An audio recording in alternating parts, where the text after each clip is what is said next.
housekeeping rules before we get started. Interpretation is available in English and French, so please choose the right channel. Don't hesitate to ask questions or share your comments using the chat function. We want to make sure that we are not just talking to ourselves.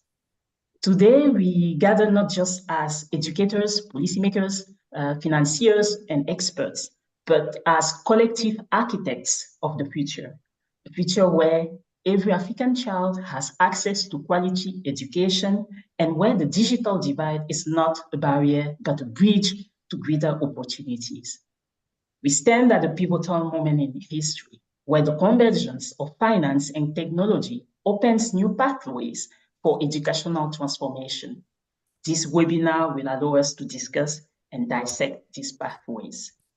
The webinar is organized in collaboration with the Office of the Special Advisors on Africa, the United Nations Economic Commission for Africa, the International Telecommunication Union, the World Bank Group, and the African Union.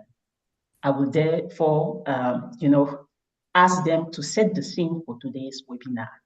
Allow me to welcome Ms. Christina Duarte, United Nations Under-Secretary General and Special Advisor on Africa, for her opening remarks. Madam, you have the floor.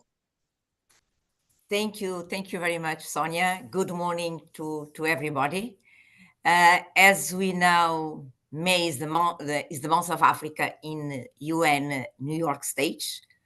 It's a 30-day flagship program, Africa Dialogue Series, as Sonia mentioned, to celebrate Africa, but above all, to bring African perspectives, African specificities to this important geopolitical stage, the New York stage. We co-organize with African Union, the Permanent Observer Mission, but also the Commission.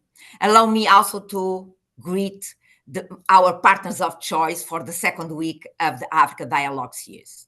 The ECA, ITU, World Bank. I will also to greet again my dear sister Aja. I think she's connected, the Minister of Technical and Higher Education for Sierra Leone, as well as my dear sister Rosa. I think now we can see you, Rosa, finally. Thank you very much. The Minister of Post Telecommunication and Digital Economy, the Republic of Guinea. You succeed. You can see you, Rosa. Thank you very much. Today's theme combines three important ideas: innovative financing for education, and then it pretends to link to digital transformation. Let me very quickly just launch a couple of ideas in an attempt to feed the debate. I do believe that discussing innovative financing for education and linked to digital transformation, we need to bring to this conversation the inefficient public spending on education in Africa. Otherwise, this conversation might be biased and not to produce the expected results. OSA's 2022 flagship report on Africa's development challenges, it is a strong call to consider tackling inefficient public spending, education, but not only, as a critical step on shifting the paradigm of financing for development in Africa.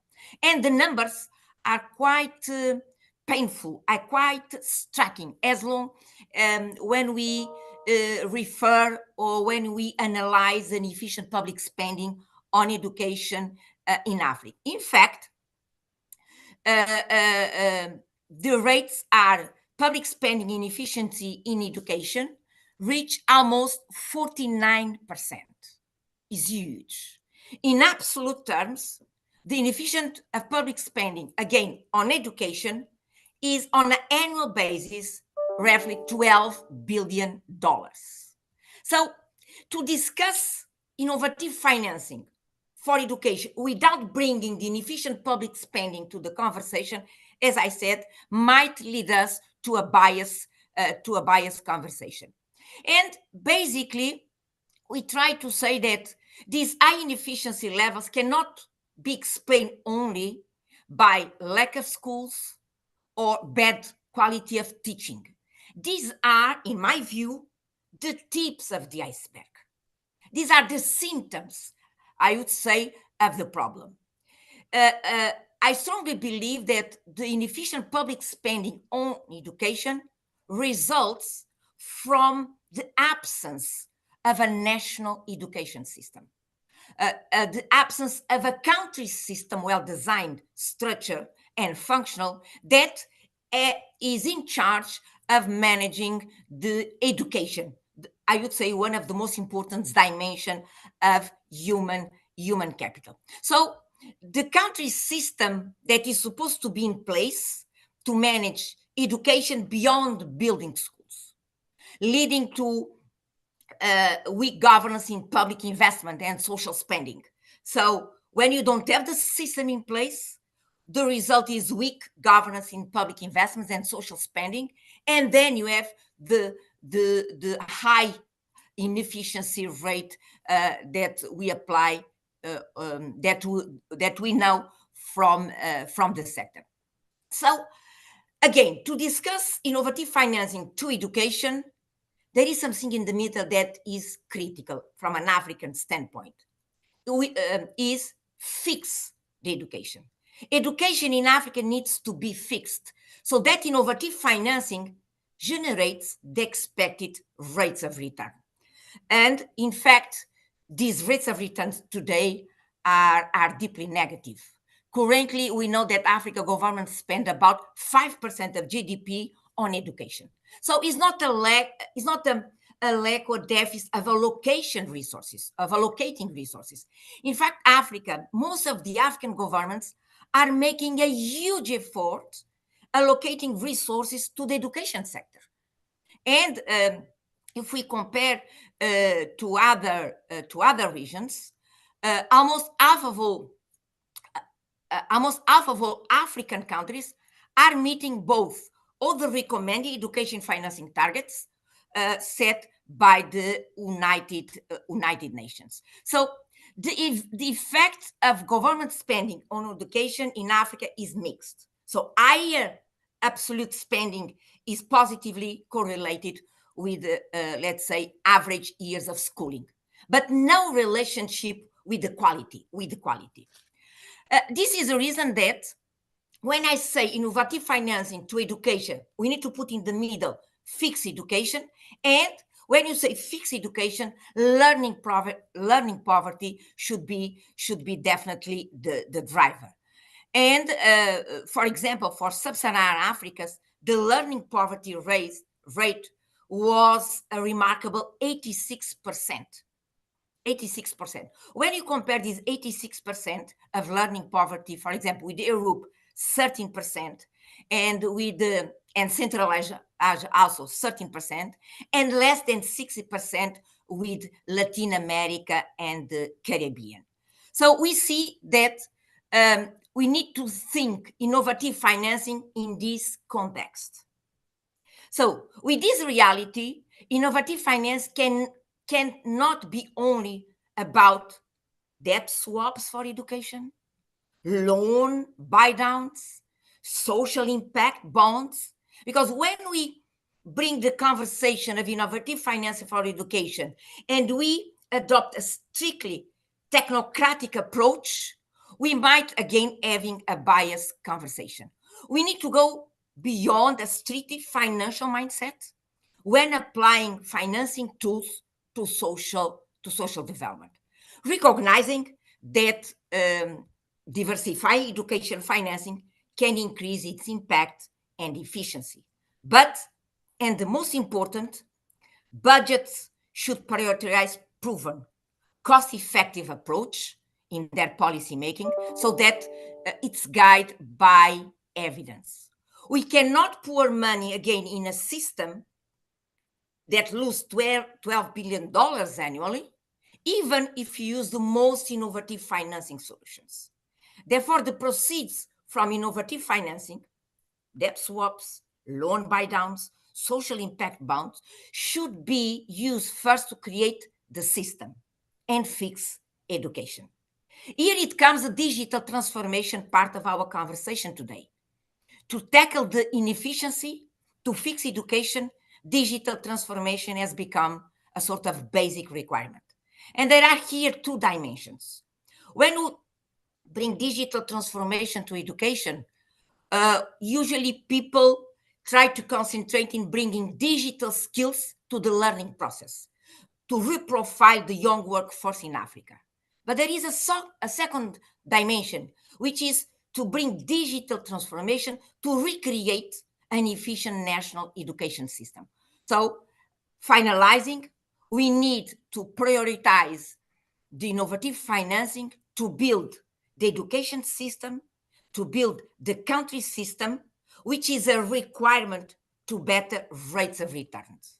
Without digital is not possible. Thank you very much. Back to you, Sonia. Thank you for the opportunity.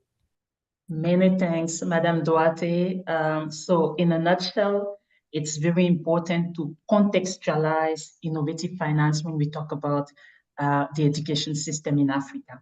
So I will now invite Mr. Claude Gatete, United Nations Under Secretary General and also Executive Secretary for the Economic Commission for Africa, for his opening remarks.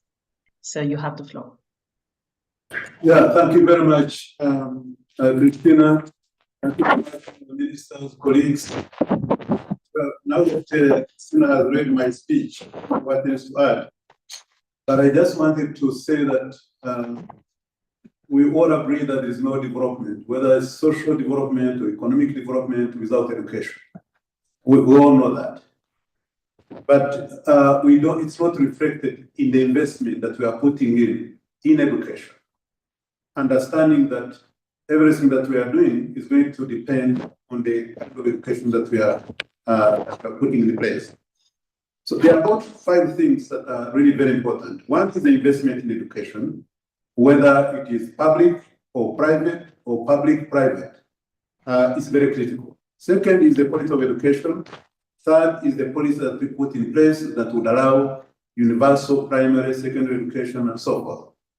Fourth, the focus on the future, because the future jobs will require different kinds of areas in STEM, science, technology, engineering, mathematics. Those are the skills that are going to be required. At the same time, we can no longer teach in the traditional way. As you mentioned, Christina, digital technology is very critical. And this is where we are lagging behind, even on the African continent. We know that 2.6 billion people are not even connected. We know that access to internet is 40% for Africa. And yet, we need to teach Africans in this area. So that's the starting point, which is also not. And what we see in the field is that 1 in 5 children of going age are not going to school. Even some countries, they are recording 0 upper secondary school completion rates for girls. What we are also seeing is that the skills of the future, as I mentioned, is STEM, less than 25% of higher education students pursue this area. And among those ones, 30% are women, only 30%. And according to this, we also still have a financing gap of 70 billion to meet the SDG 4, which means we are really not in good books. And if you see the spending that we are putting for low-income countries, we are spending $56 per child per year. And for the high-income countries, it's 8,515, meaning 152 times those in the low-income countries in terms of spending per child per year. Now, that's where the whole thing of financing comes in. So the Paris Agreement declarations that we have always promised ourselves, it cannot work. Secondly, we also have no almost investment when it comes to the areas of innovation. Innovation was 0.1% of the global innovation. 0.1 African, 0.1% of the global innovation. We're also having 0.5% of GDP in terms of research and development, in terms of investment.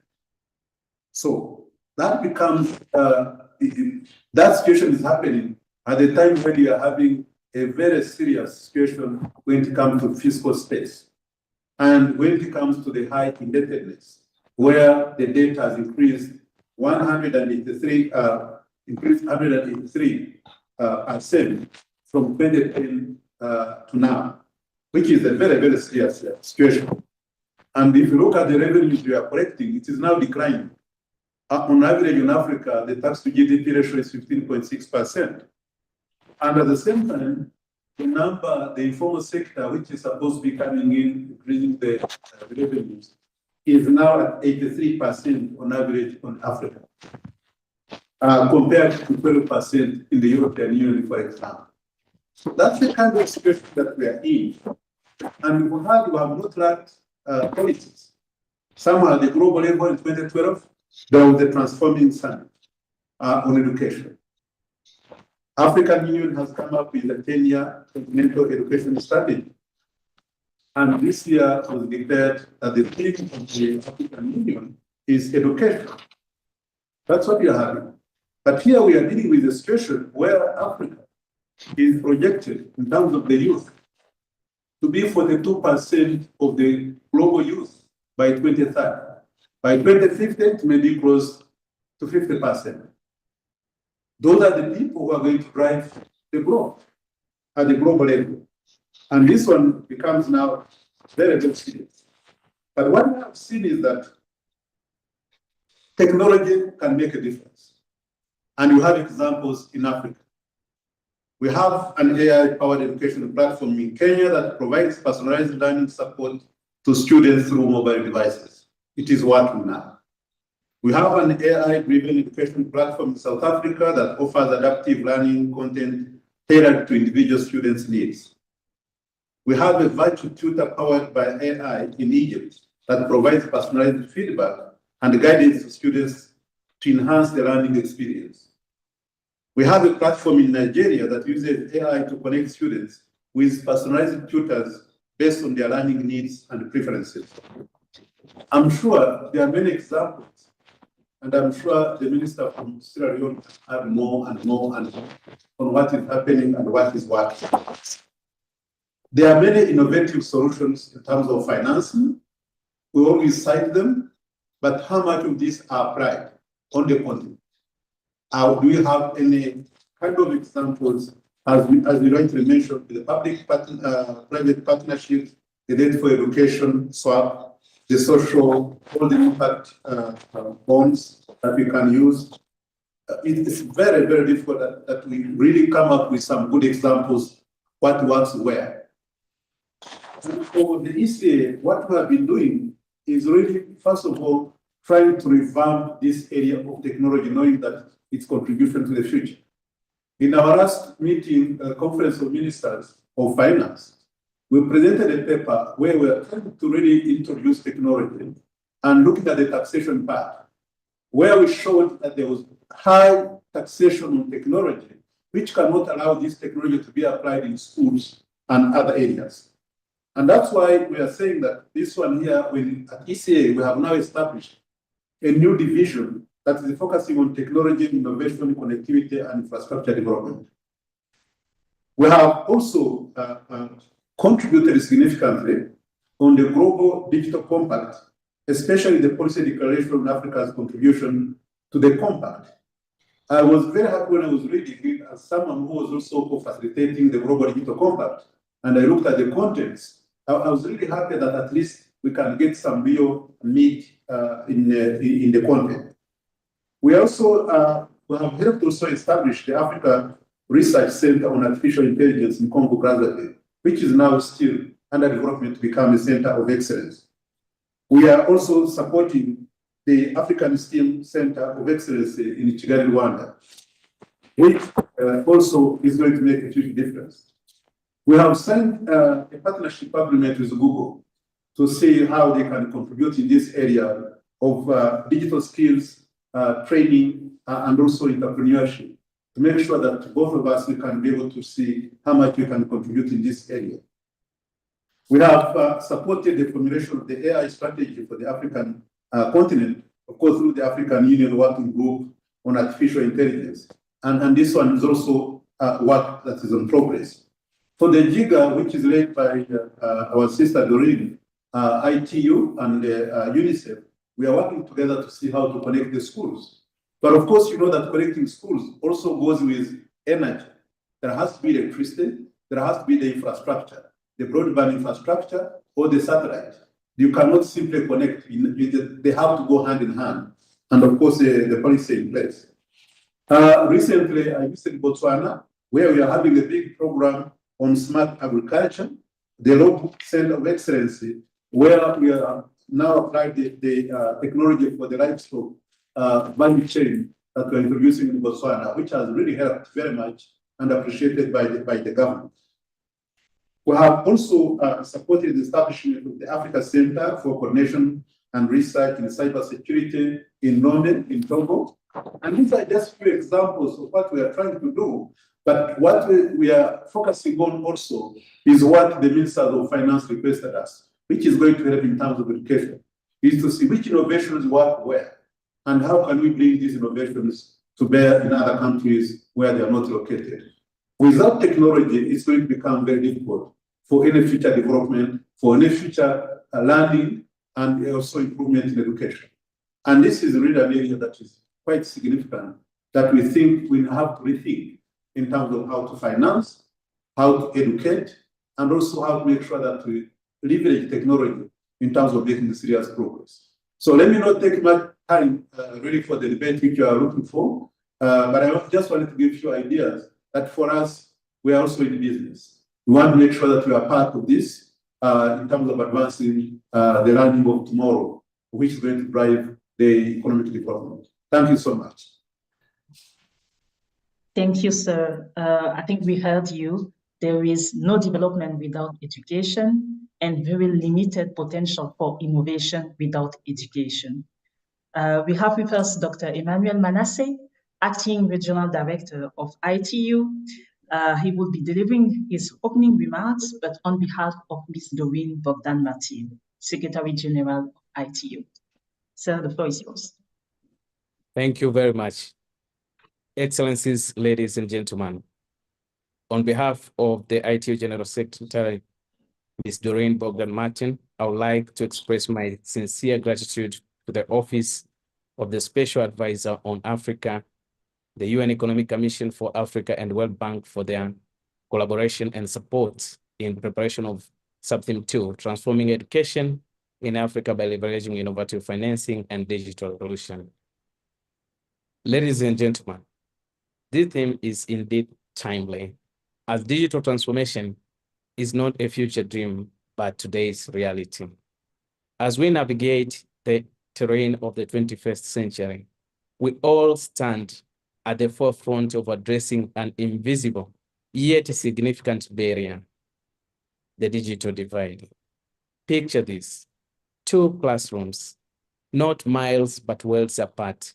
In one, a hum of digital activities as students interact with global information at their fingerprints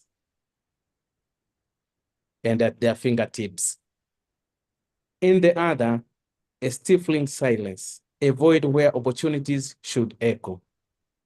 This is a stark reality of the gap that exists between the connected and the unconnected. Digital connectivity and access to modern technologies provide an opportunity for Africa to scale education and ensure that all young people across the continent develop the skills needed for a fast-changing world. With the reliable connectivity and access to affordable and secure ICTs, students in Africa can gain access to a wealth of education opportunities online, which will enable them to learn not just from their immediate surroundings, but from the whole world. Connectivity opens new pathways for learning and transformation. According to the recent studies, there will be 230 million digital jobs in sub-Saharan Africa by 2030. And by 2040, Africa will have the largest workforce in the world. The ITU statistics show that only 37% of the population in Africa has access to the internet, compared to the global average of 67%. Even in areas where internet connectivity is available, many students do not have access to ICT devices such as computers laptops, and tablets. This limits their ability to participate in the digital space and access online education resources. The question remains is that how can we collectively bridge these gaps? Recognition is our starting block. Commitment to connect, educate, and empower is our path forward. At the UN Specialized Agents for ICT, ITU works toward bridging the multiple digital divides by enhancing digital connectivity, building capacity, managing frequency spectrum and satellite orbits, as well as developing globally harmonized regulation and standards to ensure accessible and affordable connectivity to all. The objective of our work is to turn potential into progress, not just to catch up, but leapfrog into a future where digital connectivity and technology empowers every individual. Africa has a digital leap. With mobile money platforms, has made financial transactions a matter of a simple click, showing the vast potential for inclusive technology. There's an opportunity for leapfrogging when it comes to education, by embracing schools' connectivity and access to digital technologies. Distinguished participants, collaboration and partnership are cornerstone of our work to connect the unconnected and leaving no one behind. Through Partner to Connect initiatives, GIGA, and Connect to Recover, just to mention but a few, expertise and resources converge to connect the unconnected, innovate, and empower. Through GIGA, ITU, in collaboration with UNICEF, strive to support countries in connecting all their schools by 2030. With each collaboration, we are crafting a future where connectivity is a bridge to opportunities and a step towards achieving the Sustainable Development Goals and the African Agenda 2063. To harness the power of digital transformation in education, there is a need to ensure that digital skills and innovations are developed through education and lifelong learning. And the Africa is not pushed further behind. It underscores using digital technologies to advance innovation and seize opportunities created by the emerging technologies. It symbolizes connecting Africa's youth to digital technologies to be creators of digital solutions addressing the pressing needs of the society. Excellencies, ladies and gentlemen, school connectivity is key, but true digital inclusion transcends connectivity. It's about putting people at the center of the digital technologies. Empower people to leverage technology for growth. To this end, local relevance is critical. Thus, together, we should strive to customize digital content and services to echo the unique voices of different cultures, ensuring the digital landscape is as varied as culture we strive to connect. As I conclude, it is crucial to invest in digital infrastructure, access, and content. Adoption of innovative financing approaches which require a shared sense of responsibility is a fundamental for sustainable education transformation. Together, let's build a world where digital connectivity and access to technologies will serve as entire humanity, will save the entire humanity and leave no one behind. Thank you. Thank you, Dr. Manasseh. Indeed, connectivity opens pathways for new teaching methods and also bridging the education gap. Last but certainly not least, I will now invite Mr. Luis Benvineste, Global Director for Education at the World Bank Group, for his recorded opening remarks.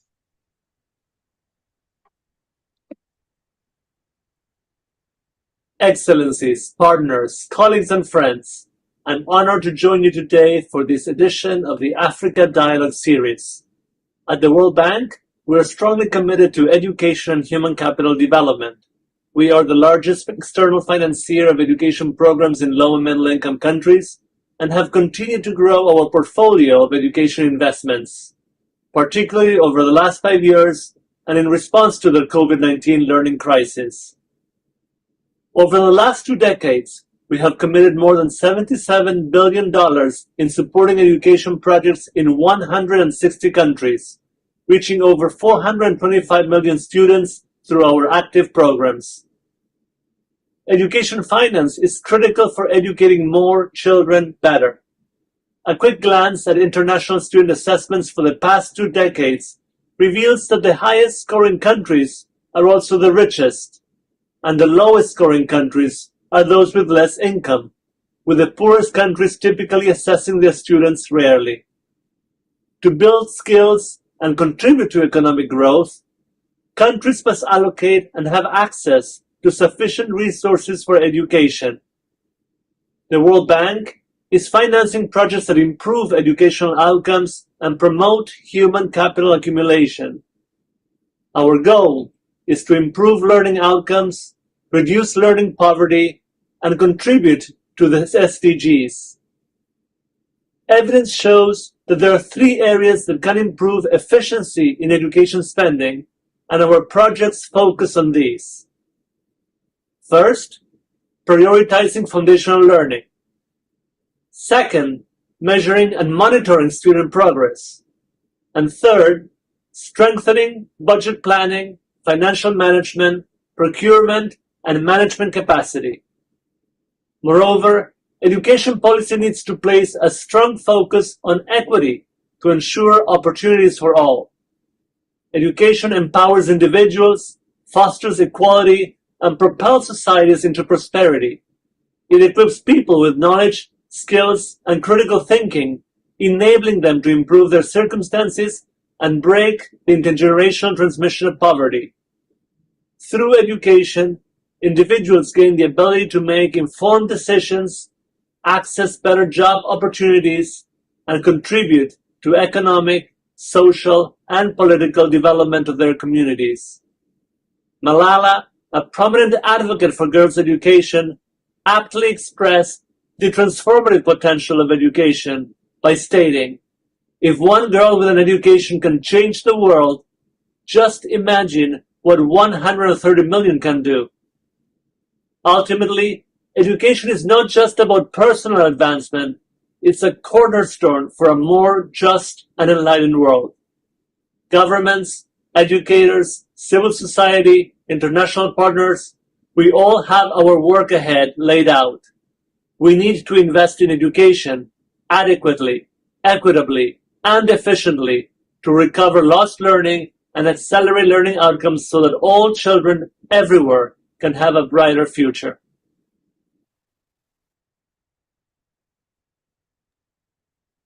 Thank you. Indeed, education is the cornerstone for a just, aligned world. Following this inspiring keynote, let's delve into the subject with our panelists of distinguished ministers and experts for the next hour. For this first round of questions, I would kindly ask our panelists to share their views in 3 or 4 minutes. Allow me to switch into French for the first question. Madame Rosa Paula Prissimou, bonjour, vous êtes ministre des Postes, des Télécoms et de l'économie numérique pour la République de Guinée. Donc, je vous souhaite encore une fois la bienvenue et je vous remercie de votre présence.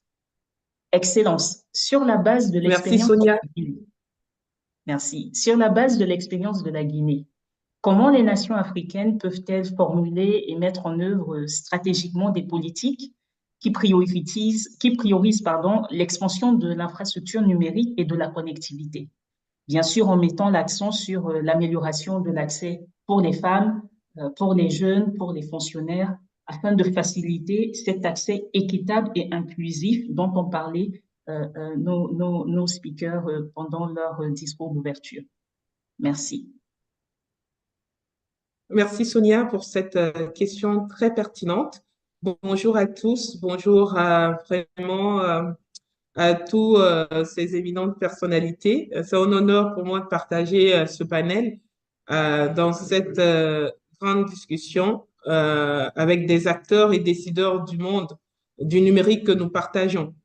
Avant tout, je voudrais adresser mes remerciements à à ma sœur Christina Duarte, secrétaire générale adjointe et conseillère spéciale pour l'Afrique des Nations Unies, ainsi qu'à tous les partenaires, la Banque mondiale, l'UIT, la CEA et tous les autres partenaires invités à cette discussion. La transformation numérique est une réalité qu'on ne peut plus contourner pour l'Afrique. L'expérience de la Guinée offre des enseignements précieux sur la manière sur la manière de formuler et de mettre en œuvre les politiques stratégiques pour étendre l'infrastructure numérique et surtout améliorer la collectivité en accordant une attention particulière à l'inclusion des femmes et des jeunes et des fonctionnaires surtout. Permettez-moi de revenir un peu sur l'historique à travers le temps pour comprendre l'évolution remarquable de la connectivité Internet en Guinée. Pour certains d'entre nous, en particulier les plus jeunes, l'accès immédiat à l'information par Internet est devenu une évidence. Cependant, il est important de se rappeler que cette réalité n'a pas toujours été aussi accessible.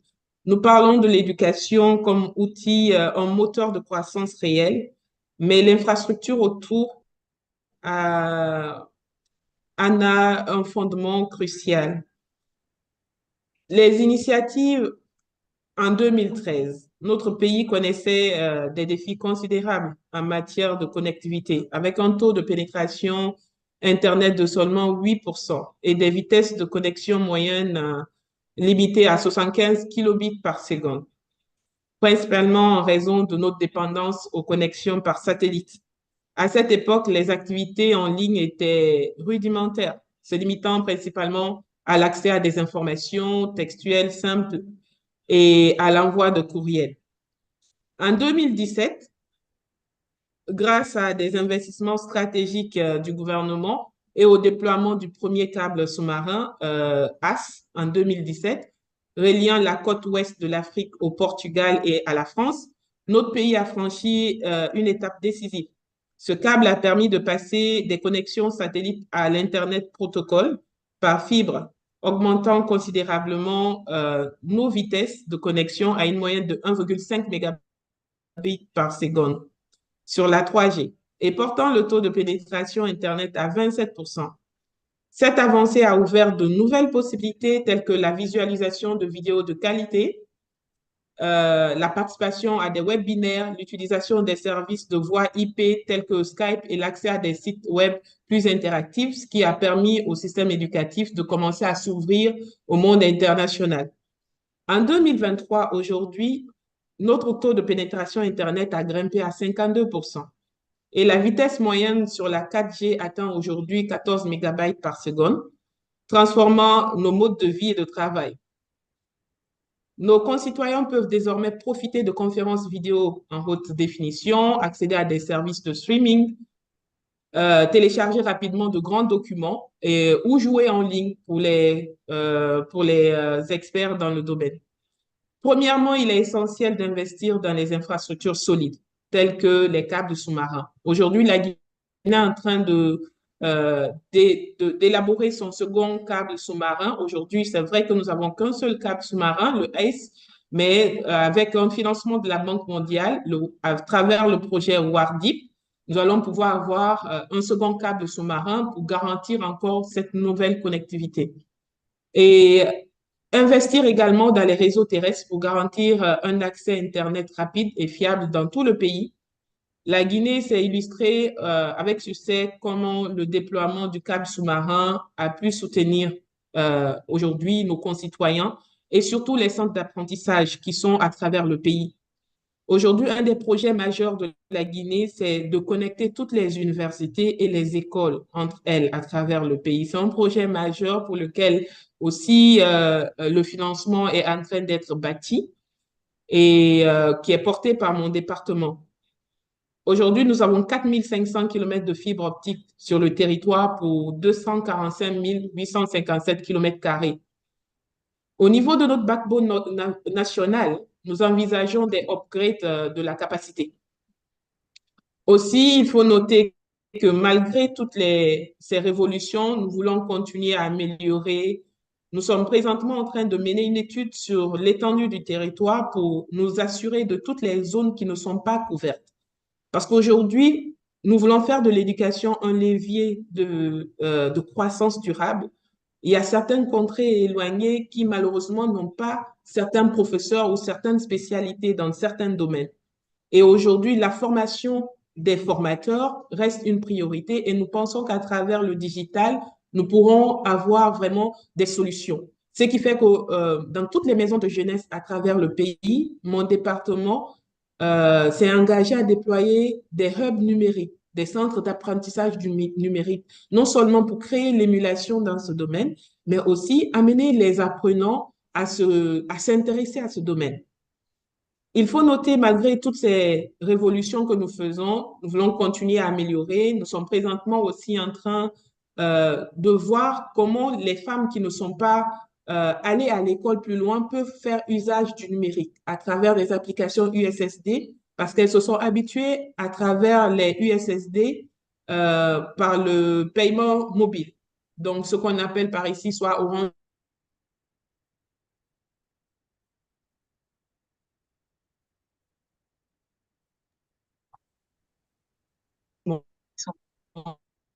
Excellence, est-ce que vous nous entendez?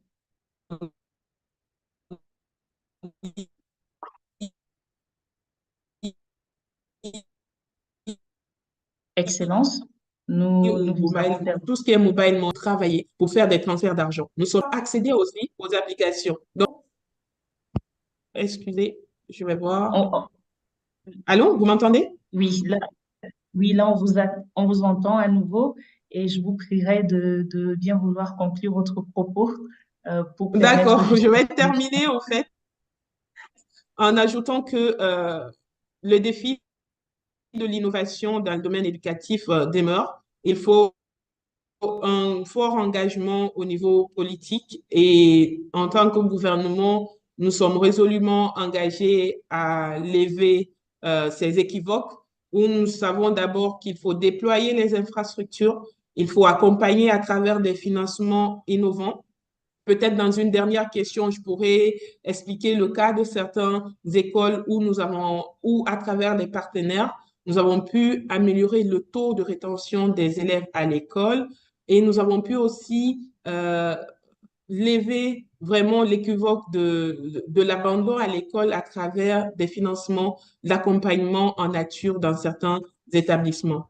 Pour conclure, je voulais juste dire qu'en s'appuyant sur ces leçons tirées de l'expérience de la Guinée, les nations africaines peuvent formuler et mettre en œuvre des politiques efficaces pour étendre l'infrastructure numérique, améliorer la connectivité, tout en veillant à ce que l'accès soit équitable et inclusif pour tous, afin de saisir pleinement les opportunités éducatives transformatrices ouvertes par l'ère du numérique.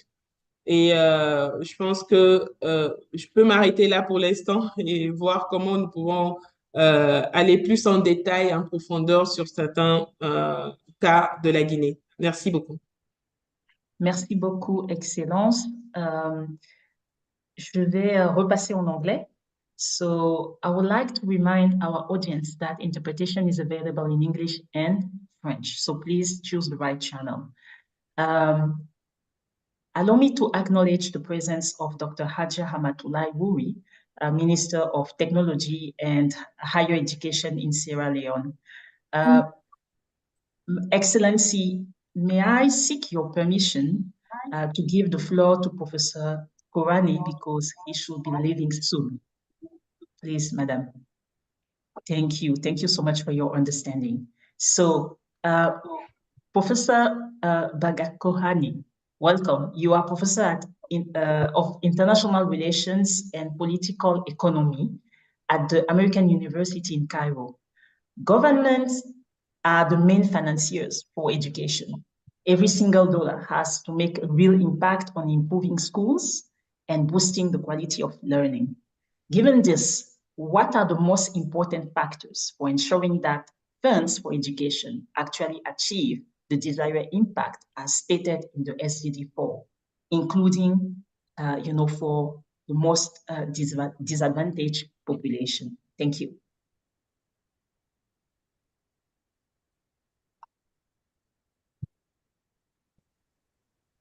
And please, Professor Korani, unmute yourself. Thank you.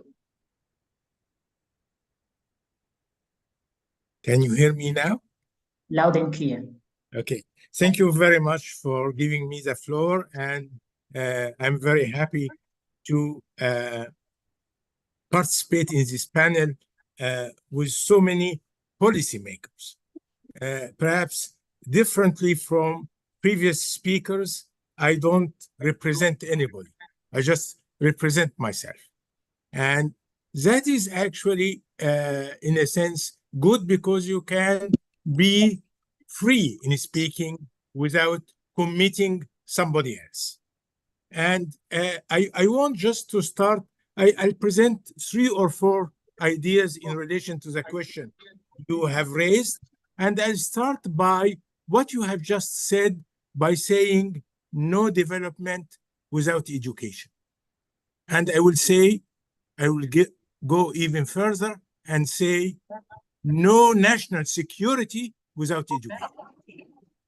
It is really, education is the basis of national security. And hence the importance of focusing on education. I also appreciate very much what is said, that we have to approach this problem in a context-bound way. We cannot impose solutions from outside. People who are on the spot know what has to be done, and then they can use the support that is given, whether it is financial or other. I want to raise 2 points. Basic. One, it is true that governments have been focusing on education. But with decreasing capabilities, what we see now in education is increasing privatization of education. The private sector, private universities, private high schools are more and more involved. I see that around, not only in Egypt, but in the rest of the Arab. Number 2, which is very serious. Because of this increasing privatization, education is becoming almost an instrument of inequality, contrary to what has existed before, when governments and states were generalizing education. My question then to my colleagues in this panel, how can, in the digital era, which is imposed on us, how can we prevent digitalization from increasing inequality? Especially if we think outside the capitals of the different countries, in the countryside, and especially concerning women education. So I think I'll stop here and just leave you with these ideas. Thank you so much, Professor Korani. So you are leaving us with a heavy task, but we will give it a thought, definitely. How can we prevent digitalization from increasing inequality? Thank you so much. So allow me to come back to Dr. Hadja Hamatulai Wui, Minister of Technology and Higher Education in Sierra Leone. Welcome again, Madam, and thank you so much for allowing us to give the floor first to Professor Korani. Excellency, what approach has your country adopted to leverage innovative financing mechanism to bridge the funding gap in education? In this respect, can you share with us some of the initiatives taken by Sierra Leone to ensure the mobilization of resources to sustainably improve quality and access to education?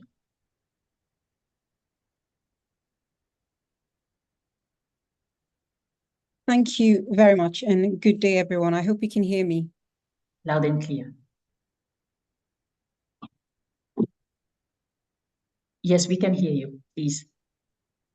Thank you very, very much. I'd first like to start off I would like to start off by thanking the organizers of the Africa Dialogue series for inviting me to share my experience from Sierra Leone and to also learn from the other countries represented in this dialogue series.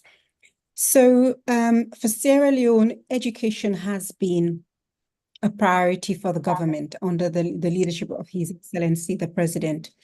From 2018 to date, education has been the flagship program, and currently human capital development is one of our development agenda. And we as a government have invested 22% of the national budget into the education sector. Just to give you a bit of context for Sierra Leone, we have two ministries of education. We have the Ministry of Basic and Senior Secondary Education, and we have the Ministry of Technical and Higher Education. And I am serving as the Minister of Technical and Higher Education. And a lot of the investment that has gone into the education sector has been into a program that we named the Free Quality School Education, which was at primary school and secondary school to remove the financial. Hello? Yes, please proceed. I will kindly ask, the speakers to mute themselves, please. Thank you. Please go ahead, Excellency. Okay, thank you very much. So as I was saying, the investment made by the government has been into the free quality school education that removed the financial barrier for primary school and secondary schools to access quality education. And what we're doing in terms of innovative ways of financing the sector as a whole, but I'll talk specifically for technical and higher education, is to protect that investment that has gone into the free quality school education at primary and secondary school. During the last budget hearing, the Minister of Finance made a declaration that in addition to the 22% of the national budget being spent on the education sector, there will be an additional 1% education tax, but that would be for the entire sector. And as the Ministry of Technical and Higher Education, what we have embarked upon is a plan to see how we can further complement the efforts by the government by introducing innovative and sustainable ways of financing education, and to draw examples, draw insights from countries similar to the context of Sierra Leone that have embarked on a similar venture. So things that we will be exploring includes public-private partnerships. So how can the private sector support this?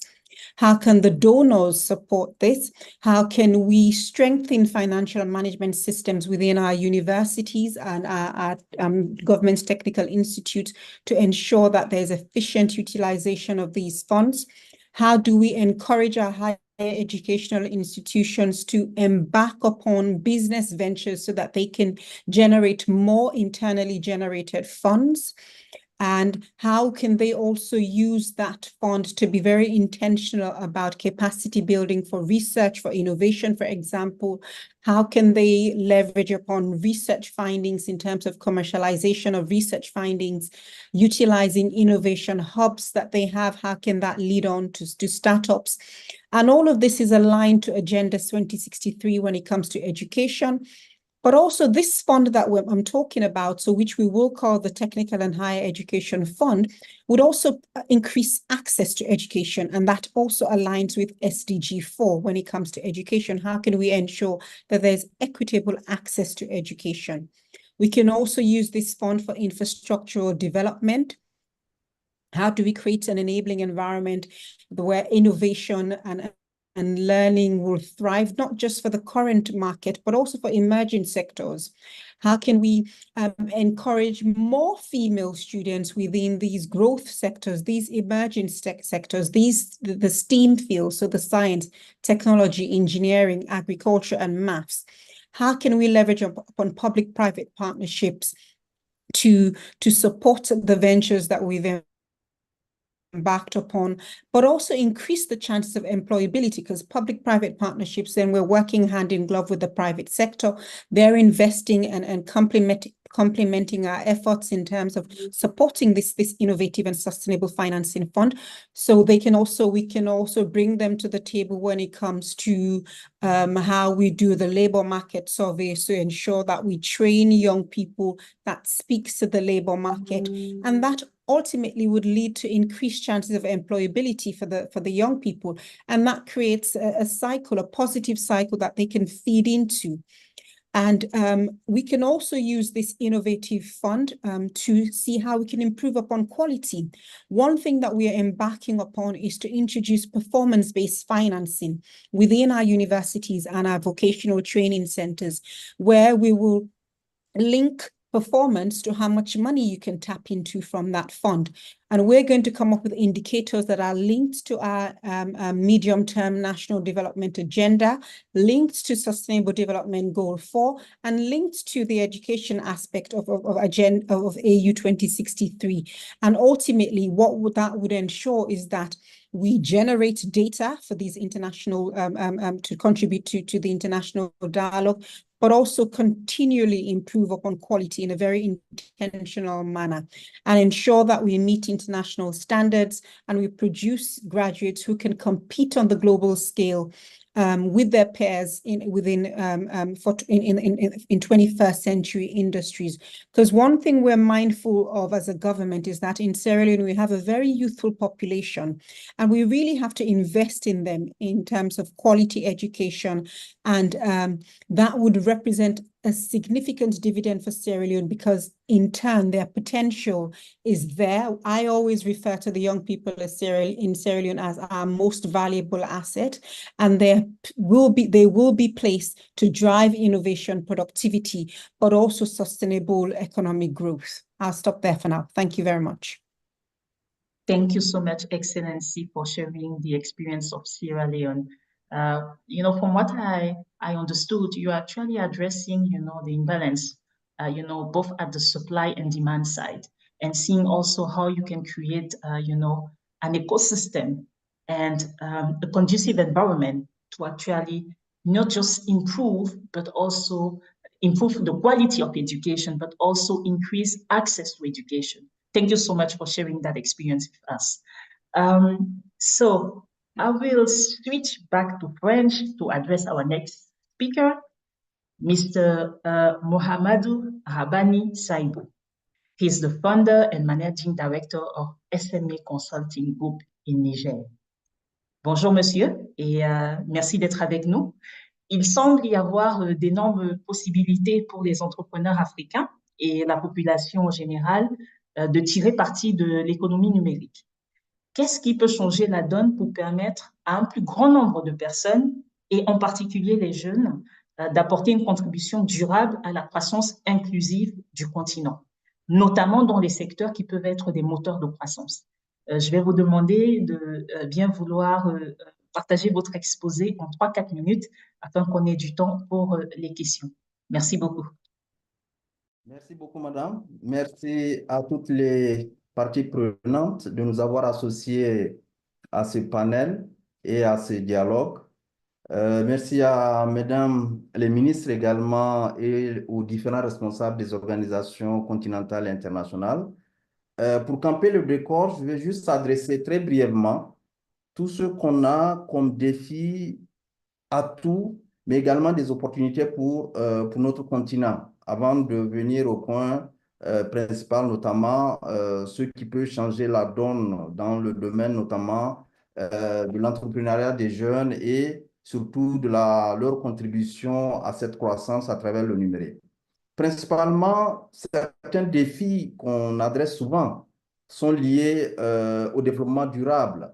Des défis liés, des panélistes en ont parlé, aux ODD, aux objectifs de développement durable, mais surtout aussi la grande problématique de nos pays africains, ce sont les différents déficits d'accès aux services de base, que ce soit l'éducation, la santé, les services publics, et également y compris le numérique. On a parlé tantôt de déficit au niveau donc de la fracture numérique. Nous avons l'Afrique a des atouts, il ne faut pas aussi l'oublier, notamment sa jeunesse. Ces déficits aussi, malgré qu'on puisse les considérer comme des déficits, ce sont des atouts aussi cela peut paraître paradoxal, mais ce sont des défis, sans oublier aussi ces ressources inexploitées qui sont également des éléments à adresser dans le cadre notamment de l'accès à certains financements. Les opportunités, notamment au niveau du numérique. Le numérique est aujourd'hui, malgré ce qu'on peut considérer comme un retard sur certains aspects de l'Afrique, ce retard peut être aussi considéré comme une opportunité pour pouvoir justement combler les différents déficits liés à la santé, à l'éducation, également à tous ces services.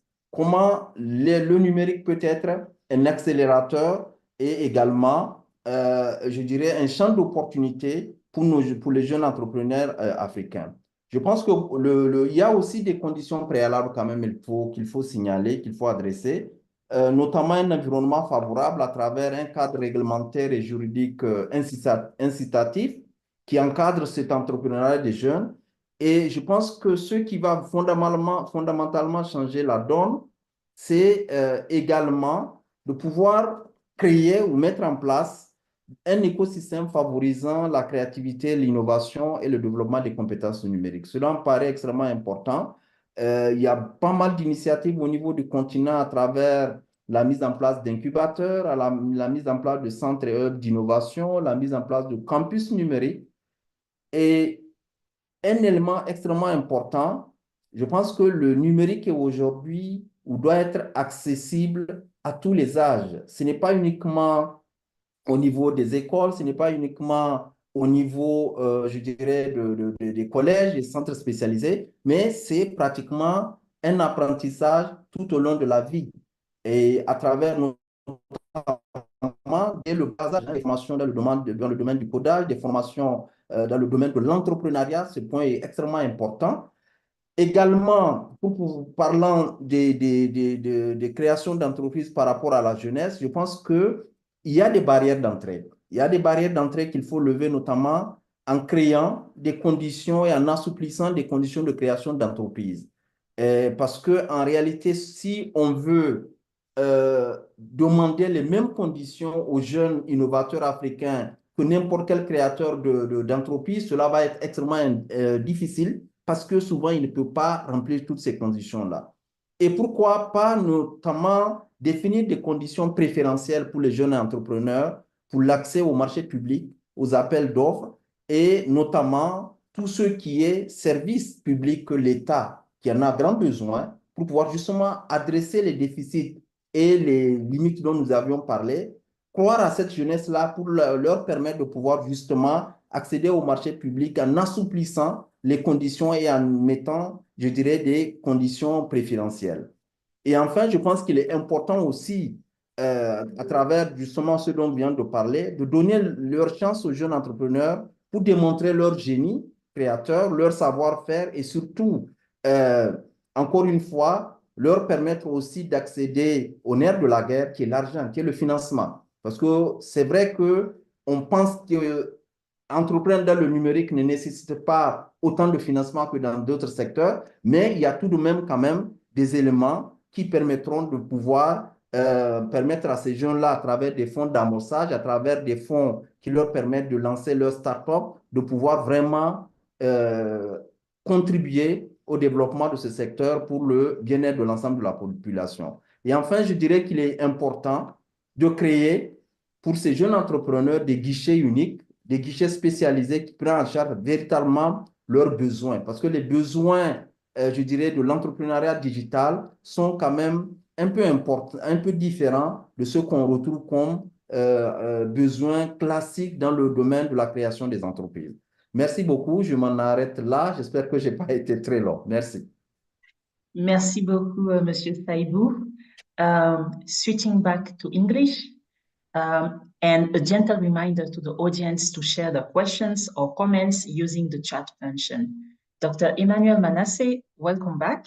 From your point of view, what do we need to do more to put people at the center of the digital future and to scale up digital access and the adoption of digital tools? So we have, if you can, answer to that question in 5 minutes, so that we, we give some time for Q&A. Thank you. Thank you very much. I believe in a people-led future fueled by digital technology and not vice versa. The need to empower and engage people cannot be emphasized.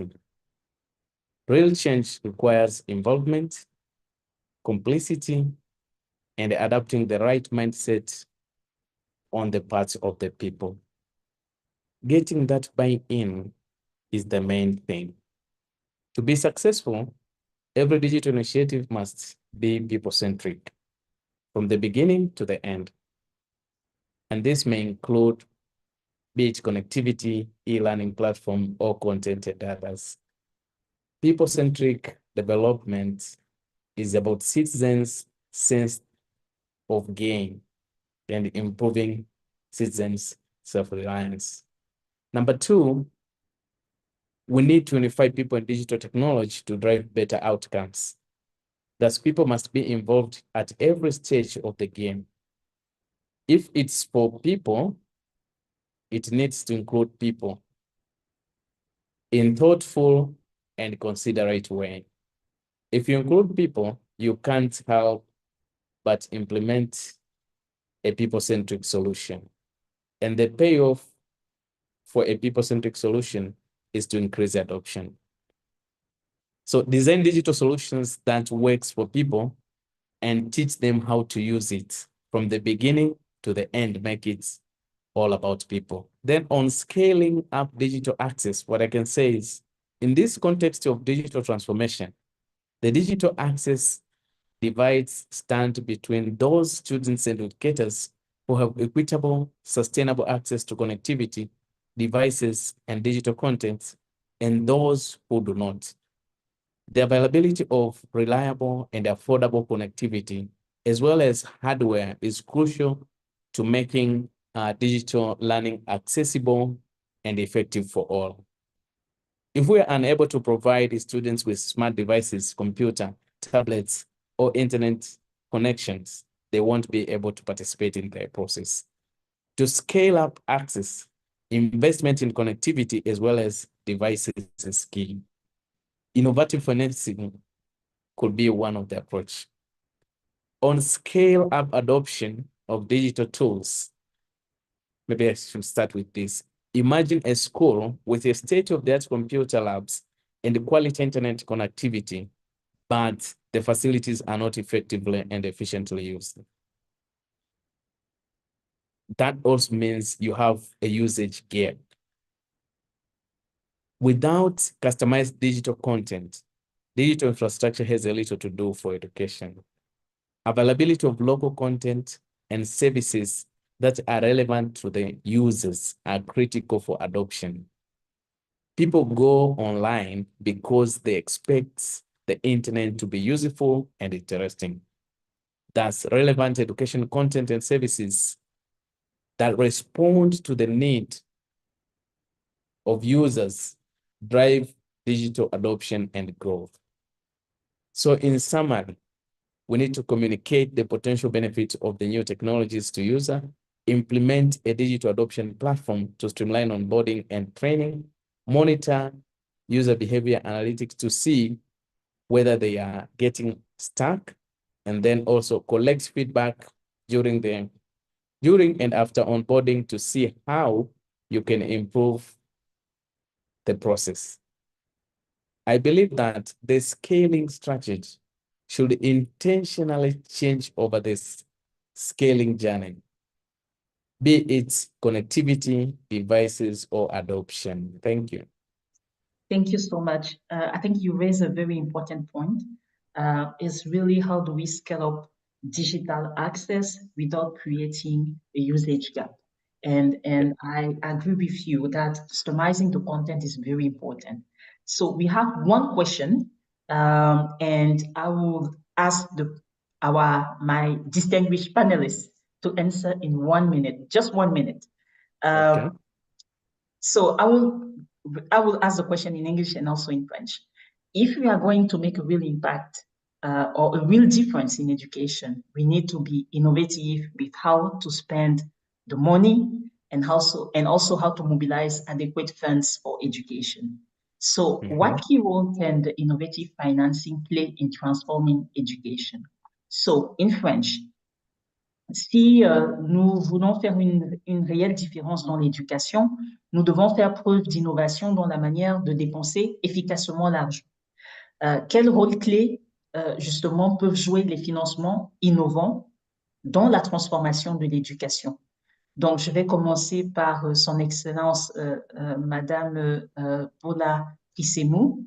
En 1 minute, si vous avez une recommandation pour qu'on puisse clôturer ce panel, quelle serait votre recommandation? Merci beaucoup. Merci beaucoup. Merci beaucoup. Excusez.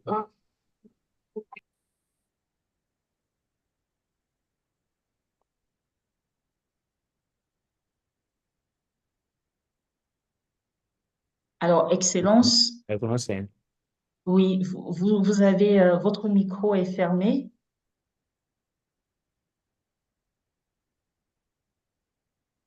Allô? Oui. Là, est-ce que vous m'entendez? Oui, oui, on vous entend. Merci beaucoup.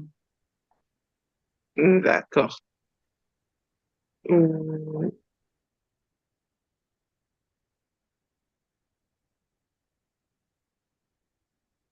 Voilà.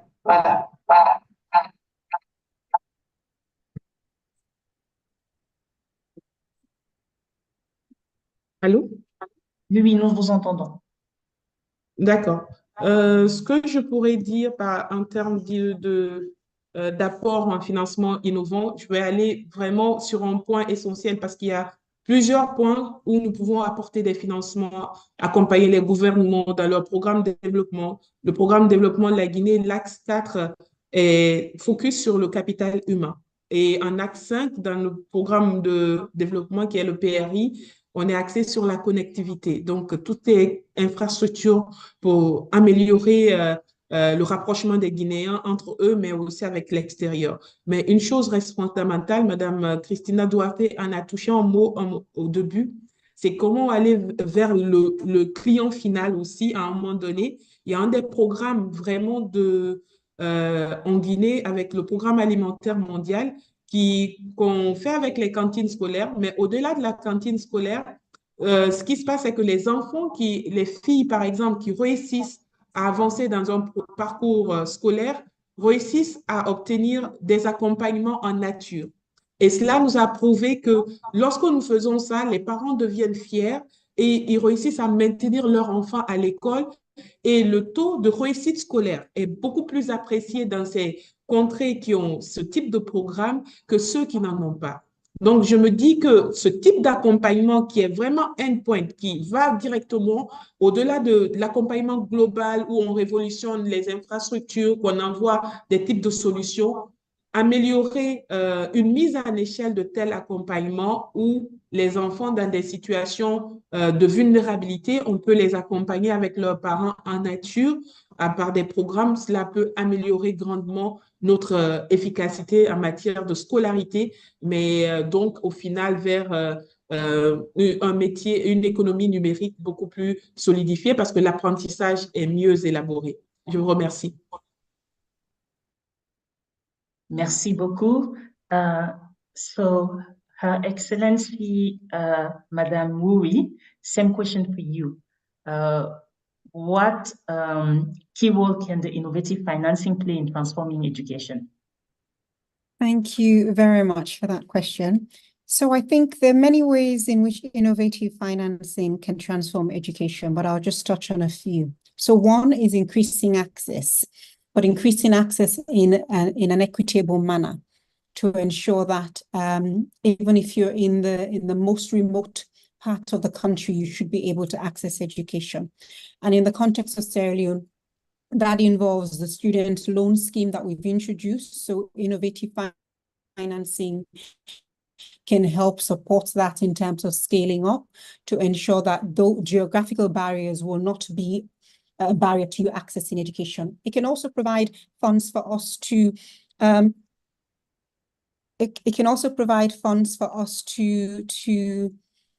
introduce or upscale open distance learning, again, to improve upon access.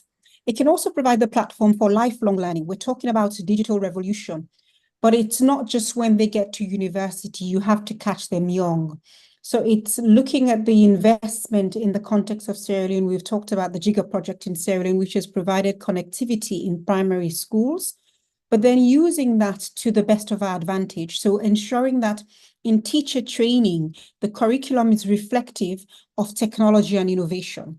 So that in turn, they will be better placed to teach the young students from a very young age. And we set the foundation and we just build upon that foundation as they transition from primary school to secondary school and eventually to vocational training or universities. And that can only contribute positively towards innovation and transforming the education sector in line with the way things are going. So I'll just stop there for now. Thank you. Thank you, Excellency. Same question for Mr. Saibou.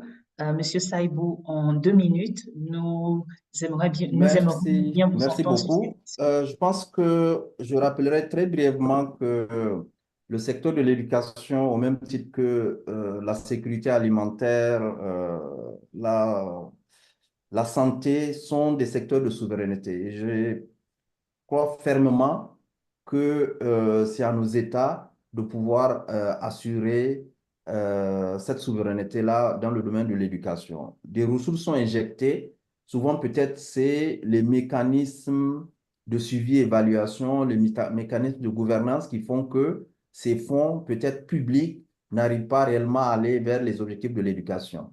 Alors, on est d'accord également que les ressources sont limitées et qu'un financement innovant, je pense par exemple aux ressources liées au secteur du numérique qui brasse énormément, je dirais, de ressources. Et pourquoi pas penser à des prélèvements, à les renforcer qui existent déjà auprès des opérateurs classiques de téléphonie, notamment à travers l'alimentation des fonds de services universels et pourquoi pas des prélèvements sur les transactions des activités mobiles qui génèrent également énormément d'argent sur le continent parce qu'aujourd'hui, c'est vraiment un grand levier, je dirais, de croissance et de mobilisation de fonds. Un autre élément de prélèvement, c'est à travers les ressources des grands groupes de l'écosystème numérique, les GAFAM par exemple.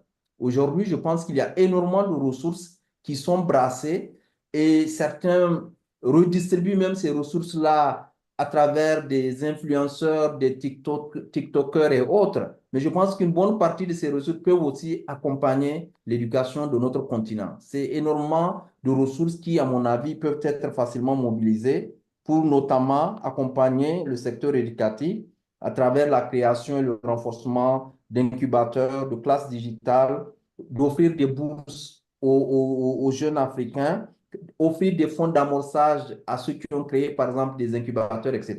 Donc, voilà rapidement ce que je voulais dire, en terminant aussi que cela se fera aussi avec les approches existantes à travers notamment des partenariats publics, privés publics qu'on connaît déjà et qui sont sur le continent. Merci.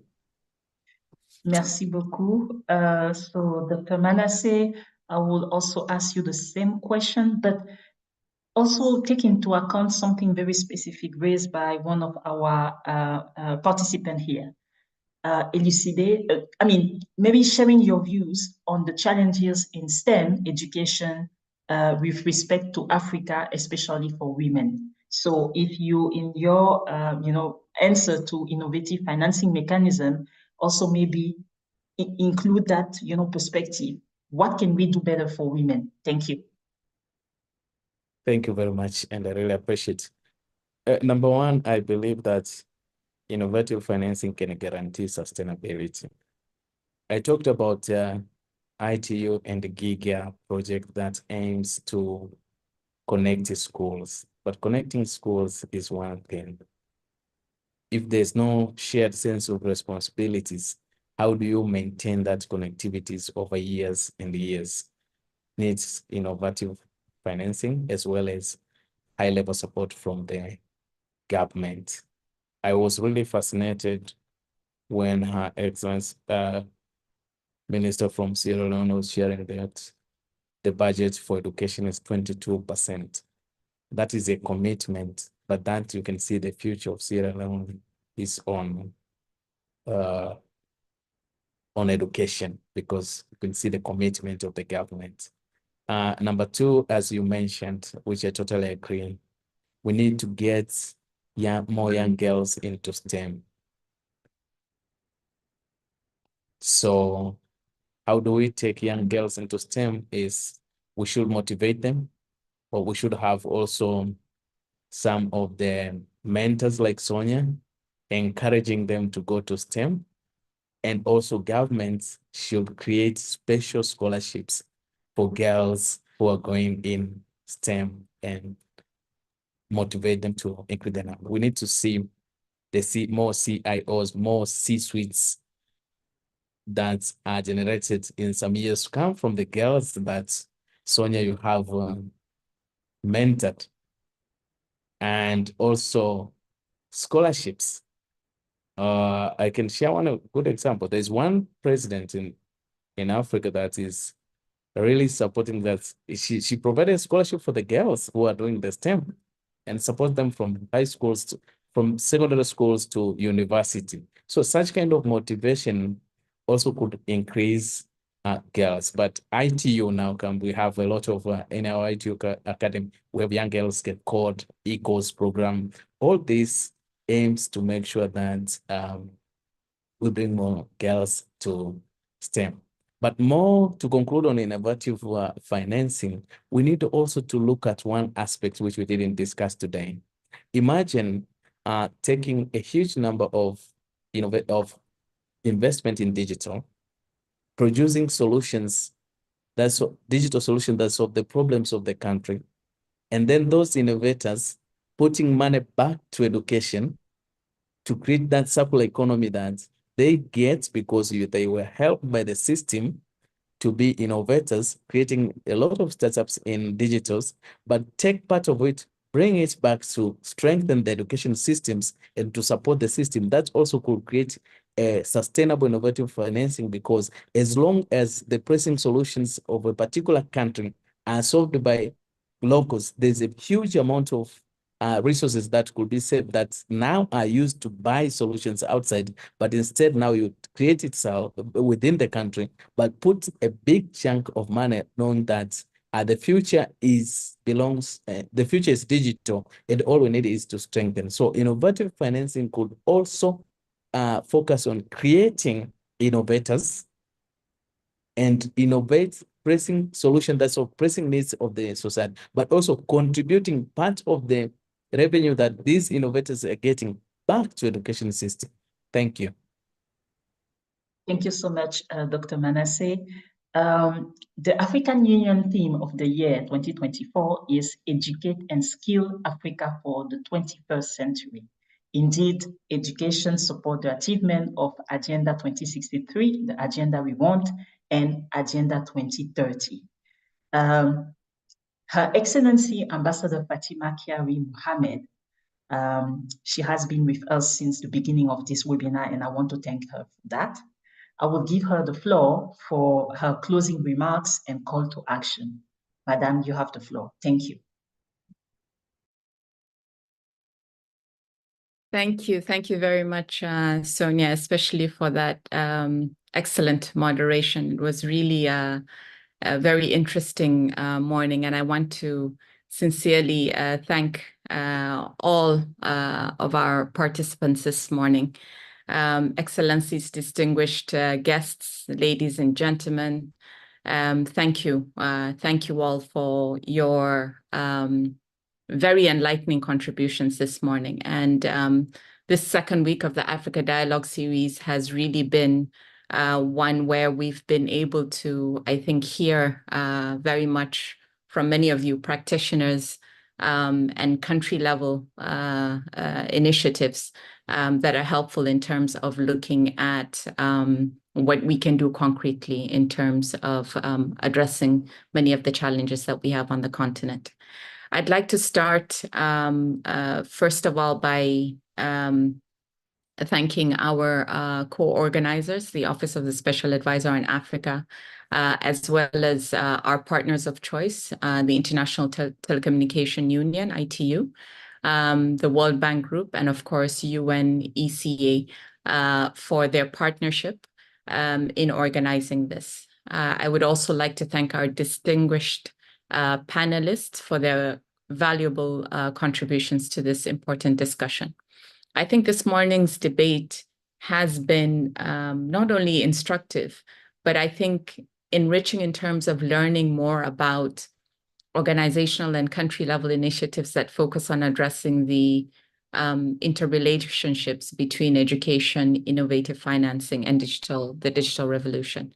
And I think it is clear that the transformation of education in Africa, as you pointed out, requires a comprehensive approach that not only addresses the key current challenges, but also ensures that there is equitable access to quality education for all, and in working towards achieving the ambitious goals that we've set for ourselves in Agenda 2030 and Agenda 2063. So the challenges are known. Concrete and solution-oriented actions are needed. And I think in today's discussion, the distinguished speakers provided not only concrete examples of some of their initiatives, but I think some recommendations also came out of this. And I'd like to just crave your indulgence very quickly to highlight a few things that stood out for me.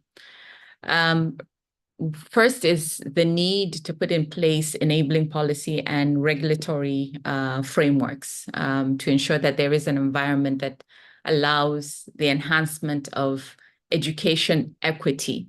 And I like that word equity, equal opportunities for all, and inclusion, and ensuring that there is availability of the infrastructure, such as high-speed connectivity for schools, as well as increased access to digital devices, e-learning platforms, and high-quality education content.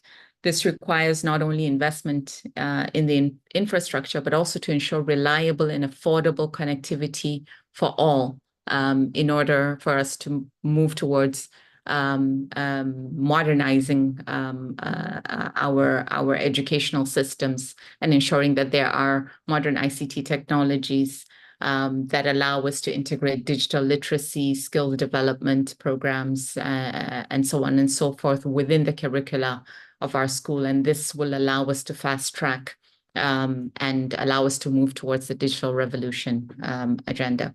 This also requires the provision of relevant training and capacity building programs, especially for our teachers and trainers, and also to integrate technology into their teaching practices. Very important point that stood out was also ensuring, in terms of inclusivity, that women and girls are equipped as well and taken into account so that we can bridge the gap. Particularly the knowledge gap, but also the skills gap that they need to navigate through this digital world.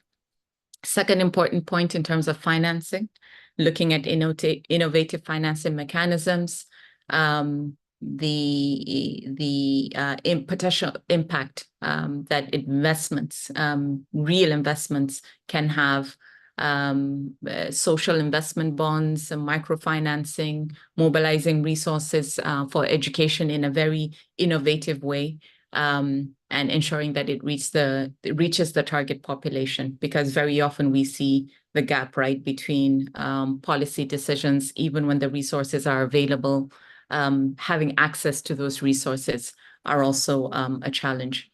And then third, the point about prioritizing innovation hubs, incubators, accelerators to support the development of digital solutions and technology startups, and providing grants and loans that are accessible, and I reemphasize that point, or even other forms of financial support for educational startups.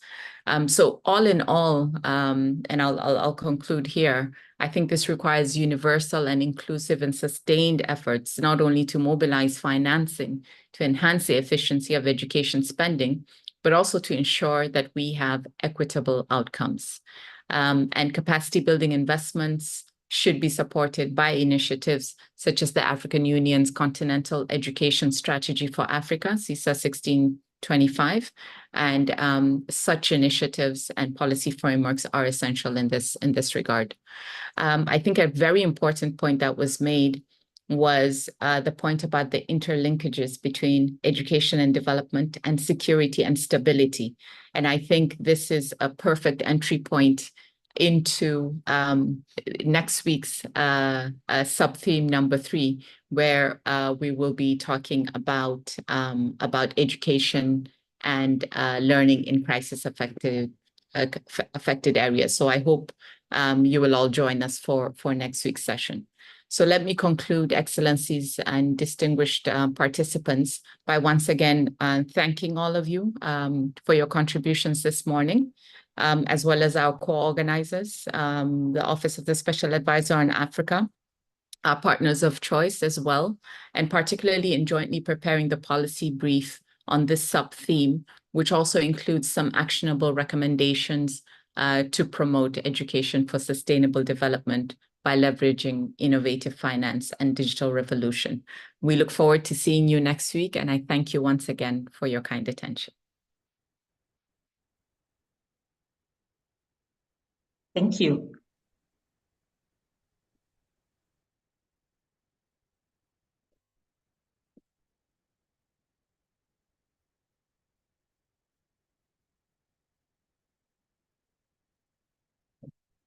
You can say that.